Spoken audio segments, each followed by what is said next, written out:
जय श्री कृष्णा दोस्तों, आशा करती हूँ श्रीमन नारायण की कृपा से आप सभी कुशल से होंगे। आज हम कार्तिक मास के 14वें दिन के महात्म्य के 14वें अध्याय की कथा सुनेंगे। बोली श्री कृष्ण भगवान की जय। नारद जी बोले, हे राजन, तब उसको इस प्रकार धर्म पूर्वक राज्य करते देखकर देवता क्षुब्ध हो गए। उन्होंने देव अधिदेव भगवान शंकर का मन में सिमरन करना आरंभ कर दिया।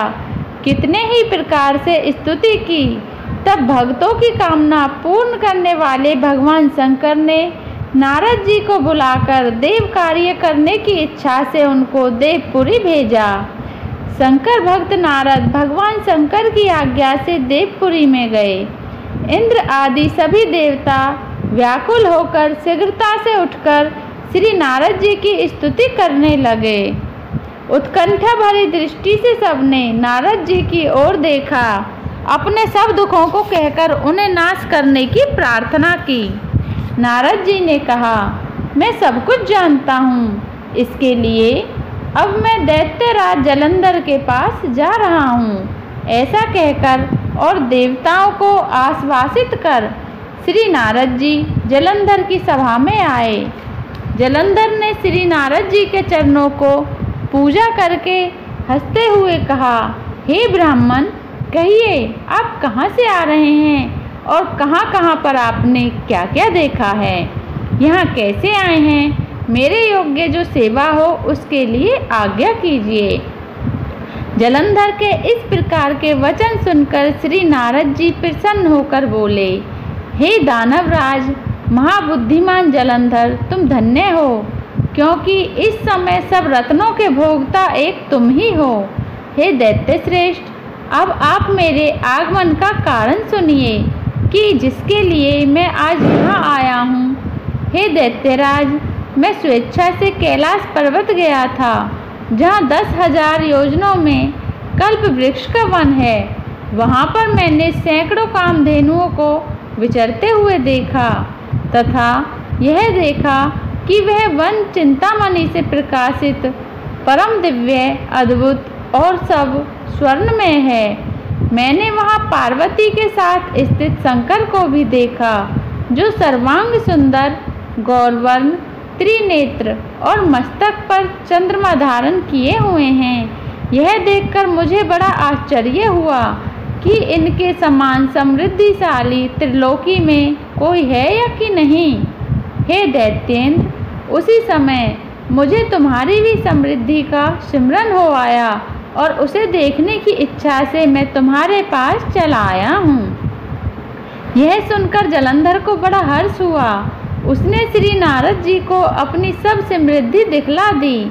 उसे देख देवताओं का कार्य करने के इच्छुक शिव प्रेरित श्री नारद जी ने जलंधर की बड़ी प्रशंसा की और कहा, निश्चय ही तुम त्रिलोकपति होने के योग्य थे।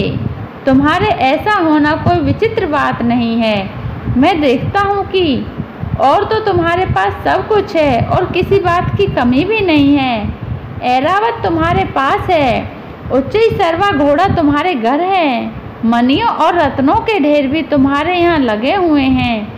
ब्रह्मा जी का हंस युक्त विमान भी तुम्हारे पास है और द्युलोक, पाताल और पृथ्वी पर जितने भी रत्न आदि हैं वह सब तुम्हारे ही तो हैं। मैं तुम्हारे इस प्रकार के सब रत्न आदि ऐश्वर्यों को देखकर बड़ा प्रसन्न हूँ, परंतु तुम्हारे पास कोई स्त्री रत्न नहीं है। इसके बिना तुम्हारा यह सब फीका है। तुम कोई स्त्री रत्न ग्रहण करो। नारद जी के इस प्रकार के वचन सुनकर दैत्यराज काम से व्याकुल हो गया। उसने नारद जी को प्रणाम करके पूछा कि ऐसी स्त्री कहाँ मिलेगी जो कि सब रत्नों में श्रेष्ठ हो। यदि ऐसा रत्न कहीं मिले तो मैं आपकी आज्ञा से उसे अवश्य लाऊंगा। नारद जी ने कहा, ऐसा रत्न तो कैलाश पर्वत पर योगी शंकर के पास ही है। उनकी सर्वांग सुंदर पत्नी देवी पार्वती बहुत ही मनोहर है। उसके समान सुंदरी मैंने आज तक नहीं देखी। शंकर से बढ़कर समृद्धिमान दूसरा कोई नहीं है।